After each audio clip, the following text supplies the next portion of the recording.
Assalomu alaykum aziz tomoshabinlar. Men Qo'rg'onboyeva Muyassar, Turkiston viloyati Sayram tumani Aysha Bibi nomli umumta'lim maktabining 11-sinf o'quvchisiman va shu bilan birga 2024-yilgi maktablararo qizlar orasidagi futbol chempionatining g'oliblaridan biriman. Bugun men sizlarga nafaqat sport maydonida, balki hayot sinovlarida ham yengilmaslik ilmini o'rgatib kelayotgan Mirislom aka Mirabdullayev haqida so'zlab bermoqchiman. Har bir jamiyatning kelajagi uning yoshlariga bog'liq. Yoshlarning taqdiri esa ularga yo'l ko'rsatuvchi ustozlarga omonatdir. 1992-yil 3-noyabrda tavallud topgan ustozimiz mana 10 yildirki, bizning ta'lim dargohimizda nafaqat jismoniy tarbiyadan dars beradilar, balki haqiqiy xarakter va irodani shakllantiradilar. U kishi uchun futbol bu shunchaki o'yin emas, bu jamoaviy birlik, qat'iy intizom va maqsad sari tinimsiz intilish san'atidir. Mirislom aka bizga maydondagi g'alaba mashg'ulotdagi ter va ruhiy temir intizom mevasidir deb uqtiradilar. U kishi biz uchun shunchaki trener emas, hayotning past balandida adashmaslikni o'rgatuvchi ma'naviy suyanchiqdir. Ustozimizning o'tgan yillar davomidagi faoliyati bu tinimsiz zafarlar va yuksalishlar tarixidir. U kishining sa'y harakatlari bilan maktabimiz qizlar jamoasi 3 avlod almashinuvida ham respublikaning eng kuchli jamoalari qatorida qolmoqda. Bu barqarorlik va yuksak mahorat belgisidir. Mirislom Mirabdullayev 3 avlod qizlarini katta sportga yetaklagan, Olmaotadan Chimkentgacha, Ostonadan Taldiqo'rg'ongacha bo'lgan maydonlarda zafar quchgan murabbiy.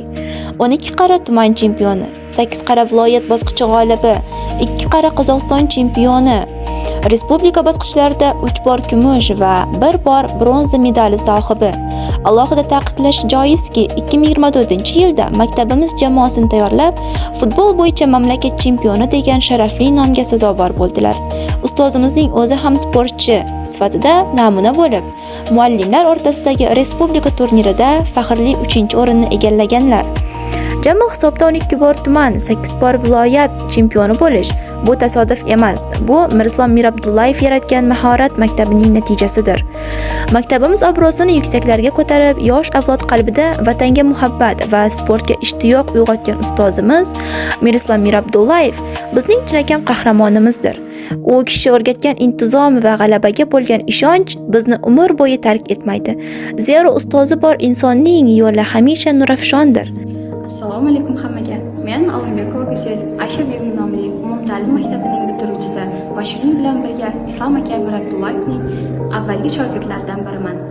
Biz Islom aka Mirabdullayevning mehnati va bizni qo'llab-quvvatlashi orqasida respublika miqyosida 2 yil davomida yuqori o'rinlarni egalladik. Men To'ychaxonova Shahlo Islom akaning birinchi shogirdlaridan. Bizga bergan maslahatlari uchun, to'g'ri yo'l ko'rsatganlari uchun umrbod minnatdormiz. U kishidan olgan saboqlarimiz umr yo'lida bizga hamisha hamroh bo'ladi. Bizga nafaqat futbolni, intizomlikni, adolatlikni o'rgatgani uchun va cheksiz mehr uchun kattakon rahmat. Vatandoshlar, mana bizlarning ustozimiz Mirabdullayev Mirislom juda tajribali ustoz. Ulttuq liga bo'yicha Qozog'istonda 2-o'rin oldi. Oldingi yili Qozog'iston chempioni atandi bular. Tajribali ustoz, shunaqa ustozlarimiz ko'p bo'lsin, ishlariga zafarlar tilayman.